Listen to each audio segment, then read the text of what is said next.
Good afternoon. I am honored to be with you once again for the annual State of the City address. When I reflect on the qualities that define exceptional cities, especially those I take pleasure in discovering, I consider areas that are inclusive of all age groups and that are designed with families in mind, as well as young professionals, business owners, and students. Locations that facilitate outdoor activities and social connections while also being mindful of the needs of senior residents and individuals with diverse abilities. Locations that represent a unique fusion of enduring charm and modern creativity. Guided by these principles, we pursued our vision to ensure that Vineland is a growing city that embraces diversity and creates opportunity for all. We laid out 5 objectives to guide us towards that vision: fiscal responsibility, economic development, infrastructure investments, support for public safety, and quality of life issues, all of which I will update for you today.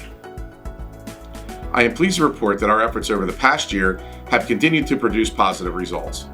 Vineland is growing in ways that are generating energy, confidence, and excitement for the future. This progress is creating opportunities that are vital for the core of a thriving and successful city. Let me begin with fiscal responsibility. I made a firm commitment to the city's financial well-being when I became mayor, and through careful budget management, I am pleased to report we ended the year strong with healthy fund balances, which we will detail in our formal budget presentation to the City Council in the next couple of months. As part of our budgeting process, we continue to work with directors and department heads to find opportunities for increased efficiencies while looking to identify new ways to generate savings and new revenue. For example, during the past year, we saw increases in permit, inspection, registration, and licensing fees collected by various departments. We have also been successful in our efforts to secure millions of dollars in grant funding, which we are able to leverage in support of a variety of important projects, some of which I will highlight moving forward. Further, the city increased its added assessment value from new construction by $53.4 million, one of the largest increases in recent years. We are expecting another record increase in 2025 of approximately $55 million. Additionally, county tax appeals decreased by about 50% compared to 2023. The total taxable value at year's end now stands at $3.95 billion, an increase of over $49.3 million over 2023. We have successfully pursued consistent growth and development by fostering strong collaborations with public and private sector entities throughout the region. Our hard work continues to pay off. In 2024, the Planning and Zoning Boards reviewed over 80 applications, approving another $120 million in development projects, including new manufacturing and food processing, cold storage expansions, new housing developments, logistics operations, and existing business expansions. With the overwhelming success of our 2 existing industrial parks, plans are progressing on the redevelopment of the 62-acre west campus of the former Vineland Developmental Center on Almond Road. A contract for design work which will yield 7 or more industrial lots has been awarded and should begin in February. Demolition of the site is expected to begin in the second quarter. A second area for expansion has also been identified near Delsey and Weymouth Road, which would provide another 5 new lots. We have fully embraced policies and programs that support our existing small business community, including the Vineland Urban Enterprise Zone program, which currently includes over 500 registered businesses. These entrepreneurs are actively contributing to our growth through their individual investments and hard work. This program, along with the very successful Vineland Revolving Loan Fund, continue to act as a vital economic catalyst for the city. The existing loan portfolio, which includes both non-forgivable and forgivable loans, has surpassed $72 million, including $9 million approved in 2024. Our support also includes improving our business corridors by making them visually appealing to residents and visitors alike, providing a strong sense of place and connectivity that define Vineland as a welcoming community. With funding from the UEZ and other programs such as the Neighborhood Preservation Program, we have been able to provide over $2.2 million in grants and forgivable loans to more than 80 property owners to assist with improvements to facades, lighting, signage, landscaping, parking, and more. Also, as part of our economic development program, we continue to market Vineland like a business to a regional and national audience, branding the city with a positive message about our culturally rich, family-oriented community and the benefits of locating or growing a business here. Investing in necessary infrastructure is critical to continued growth. In 2024, nearly 9 miles of roadways were paved or otherwise preserved. Parking lots were repaved at Fiocchi Field and Landis Park, and 9 drainage improvement projects were completed in advance of this year's road program, which will include approximately 15 miles of city roadways. Additionally, an agreement was reached with South Jersey Gas to repave Spring Road and microsurface Becker Drive at their expense after they complete their new transmission line installation. At the same time, we continue to petition county officials to address needed repairs to the roads under their jurisdiction. Well-maintained roads with clear signage, proper drainage, and smooth surfaces contribute to safer driving conditions, reducing the risk of accidents and injuries. There is also progress on other major initiatives. The city has reached an agreement with the Federal Highway Administration to advance the Chestnut Avenue project, which is being funded with a $20 million infrastructure grant. A consultant has been retained to begin the survey work and final redesign plan. We also received a $2 million grant for a sidewalk project, which will complete the sidewalk network over the next couple of years on both sides of Main Road, from Chestnut Avenue to Oak Road. Install new sidewalk on Maple Avenue from Main Road to Romano Park, and install new sidewalk on Chestnut Avenue across from Violent High School. Utilizing grant funding, a number of additional safety-related projects are underway or in the planning stages, including traffic signal upgrades at Landison Valley and Park and West. We're also reevaluating speed limits and passing zones at various locations, studying curved roadways in the city, and conducting a Park Avenue road safety audit. Renovations continue at City Hall, and a new home for the Public Works Department office, along with a parking garage for their equipment, is progressing on Park Avenue. Also, a renovation project at the Senior Center is being prepared to go out for bid. Broadband access is critical infrastructure for a smart city. Recognizing the limitations of private sector broadband providers in ensuring equitable access, plans continue to move forward for a City of Violent broadband network. We have created a municipal broadband utility to oversee planning, implementation, marketing, and operations. Our team is working daily with federal and state leadership to secure grants that are dedicated to broadband expansion. We are utilizing existing public infrastructure where feasible to reduce costs, using a mix of fiber optic and wireless technologies for optimal coverage and performance. Targeted areas are being designated for pilot locations to test both residential and business use. We're also utilizing technology to improve customer service. Our MyViolent app has made it easier to interact with various city departments, and a new customer service web portal is in development, which will include a comprehensive knowledge base with frequently asked questions and tutorials, along with the assistance of a real-time chatbot. The electric utility has maintained its vigorous modernization efforts. Ongoing projects include LED streetlight conversions, along with upgrades to power distribution systems, diligent tree trimming maintenance to protect overhead wiring, and other system upgrades to improve reliability. The water utility completed the replacement of service lines for a number of residents and businesses in conjunction with various road improvement projects, completed annual water system flushing and valve exercising programs, along with well repairs and upgrades. I again want to express my profound gratitude to our police, fire, and EMS departments for their tireless efforts to maintain the safety of residents and businesses. The police department hired 9 new officers in 2024 to fill vacancies from retirements and should be fully staffed again by the summer of 2025. Officers are on the streets working hard and getting results. As an example, our anti-crime unit conducted a 7-month narcotics investigation, which led to the seizure of over $750,000 in cash, along with pounds of cocaine and methamphetamine. This was the largest cash seizure in Cumberland County history.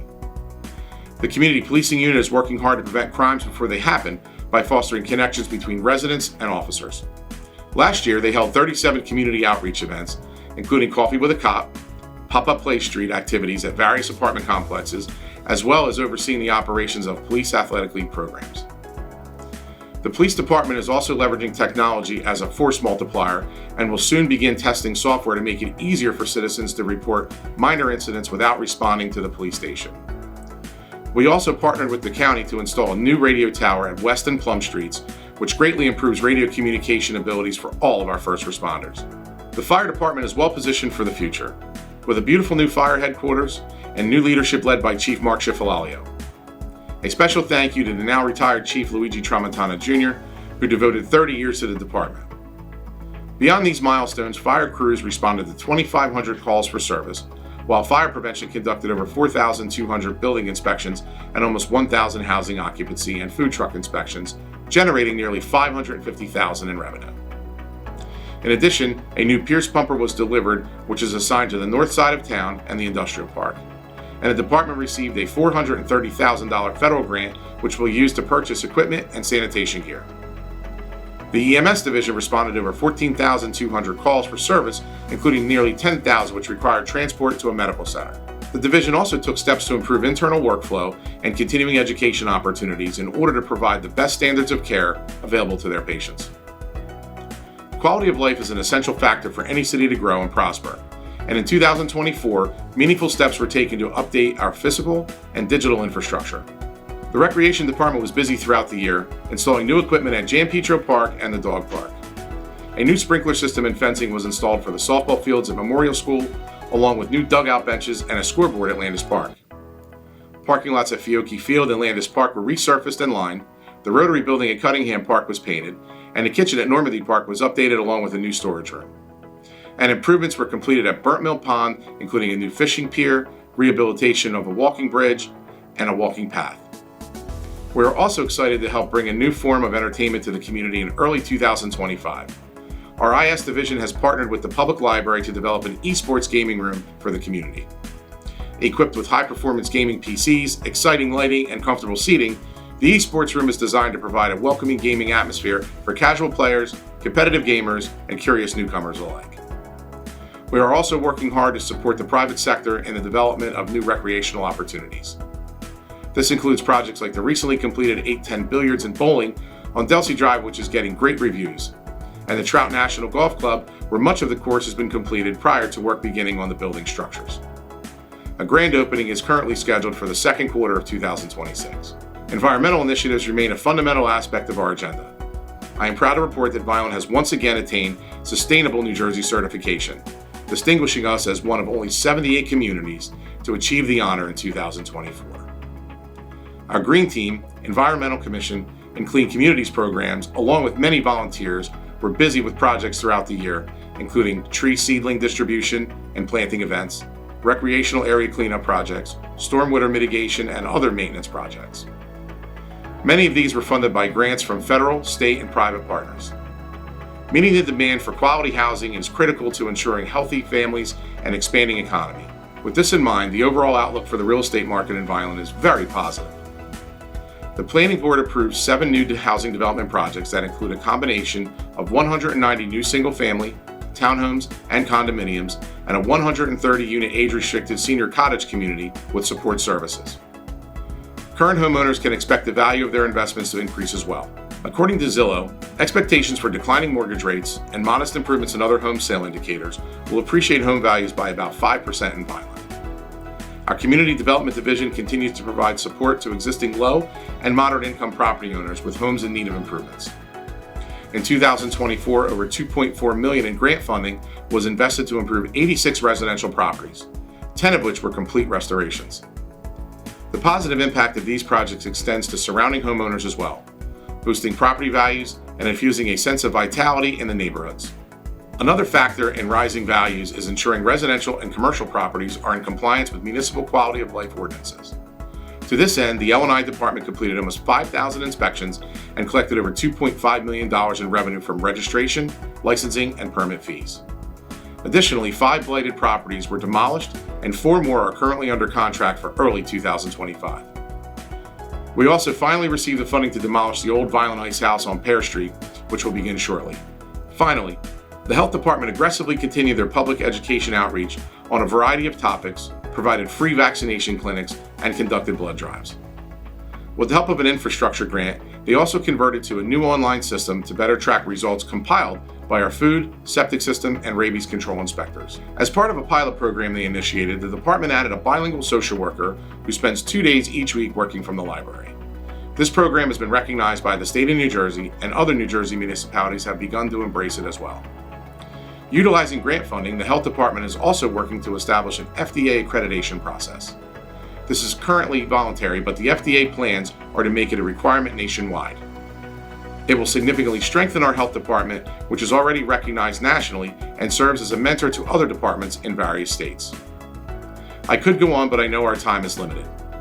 Let me end by thanking the hundreds of city employees who continue to go above and beyond to provide services, innovate in numerous areas, and accomplish important things for the community. Also, the members of City Council for doing the hard work of governing. I particularly want to mention 2 recently retired members, David Acosta and Ron Franceschini, for their many contributions to the positive changes we have been able to make over the past 8 years.